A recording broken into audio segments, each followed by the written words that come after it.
Good morning.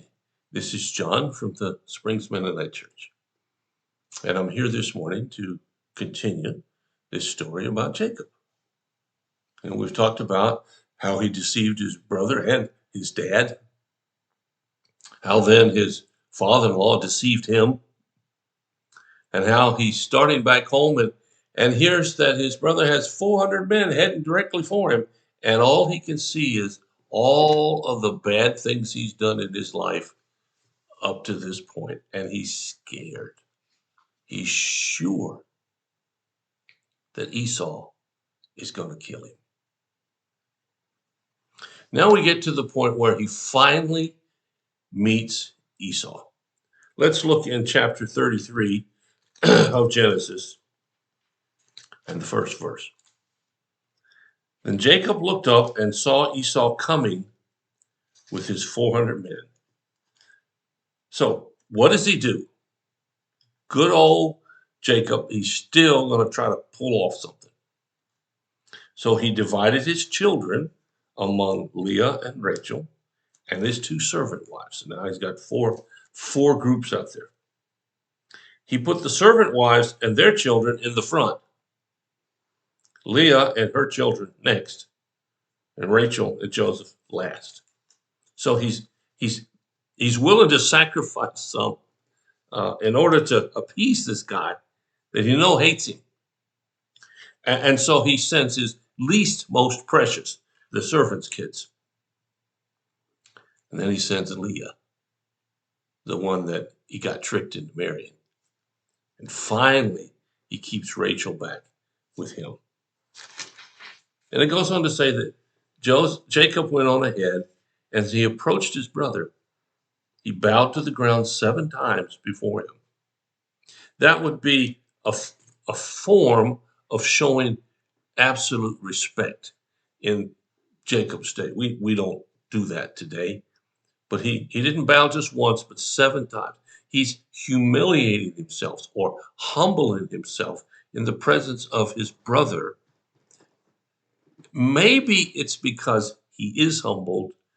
Maybe it's because he's afraid.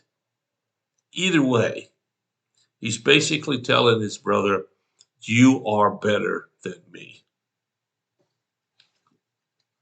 It goes on further to say, then Esau ran to meet him and embraced him, threw his arms around his neck, and kissed him, and they both wept. Can you imagine Jacob's feelings at this point in time? He has spent at least 14 years running from his brother. He has sent all kinds of animals and gifts ahead of himself, trying to appease his brother, trying to make up or at least keep from getting killed. And when they finally meet, what happens? Well, obviously, God has already worked in Esau's life. And obviously, Esau has forgiven his brother. And it says that they hugged each other, they kissed each other, typical way to do that, and then they both cried. Esau's probably crying tears of joy because he's finally going to be with his brother again. Jacob's probably crying tears of relief. Oh my gosh, he isn't going to kill me after all. Or he's not going to kill me right now anyway. But you see, God has had a chance to work in the heart of Esau. He's also had a chance to work in the heart of Jacob.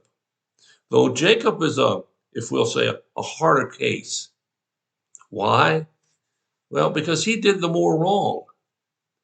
He's the one that created the mess in the first place. Esau didn't. And we don't know how long it took Esau to change his mind about his brother. All we know is that he did. And we don't know how long Jacob lived with fear that maybe Esau wasn't quite what he seemed to be. So let's read just a bit more. Then Esau looked at the women and the children, and he said, "Who are these people?" "These are the children God has graciously given to your servant," Jacob replied. Then the servant wives came forward with their children and bowed before him, Esau. Next came Leah with her children, and they bowed before him. And finally, Rachel came forward and bowed before him. And Esau said, "What are all the flocks and herds I met as I came?" Jacob replied, "They're a gift, my lord, to ensure your friendship." You see, he's still not sure what's happening here. And Esau said, "My brother, I have plenty. Keep what you have for yourself." This is at the point, I think, that Jacob, for the first time, feels a little bit of relief that it's going to be okay. You know, when we do something wrong, it takes a while to come to a place where we admit it. And it takes even longer to come to a place where we can forgive ourselves. There's a little more conversation here, and Esau finally lets Jacob talk him into taking some as a gift, so he does. But Jacob has changed. You and I change. We've done things that are wrong. Let's don't blame it on somebody else.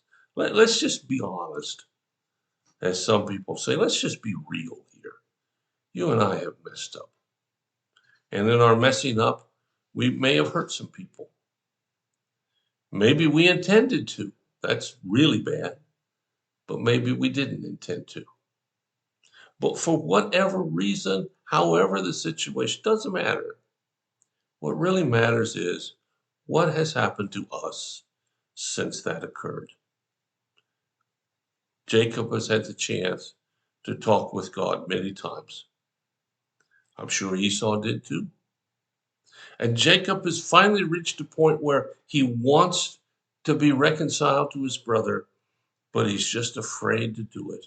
So he tries to bribe him, tries to make Esau think that, oh, I'm my brother is so wanting my relationship, he's going to do all this stuff, when probably none of that had to happen. All that had to happen was a simple, "I'm sorry." And however that was said in the culture, and maybe all of these animals and gifts and people and whatnot, maybe that's how they said it. I'm not sure about that. But all it takes is for those of us who mess up to admit we've messed up, to apologize in whatever fashion is appropriate to those that we hurt or harmed, and to live a different life. And when we do that, God smiles. God understands and accepts us and forgives us. Now I'm going to invite you to look at your life and see how you stand on that. If you haven't even started, okay, well, start. You might be surprised. But whatever happens, the goal here is to receive the goodness and the grace of God that He wants for you and for me. Well, think about it. We got one more lesson on this guy, and I'll be back tomorrow to talk about it. In the meantime, if you have a need or a concern, let us know. We'll do whatever we can, as fast as we can, to help meet your need. Hope you have a really wonderful day. I hope that God is real to you, maybe as never before. Take care. I'll talk to you again.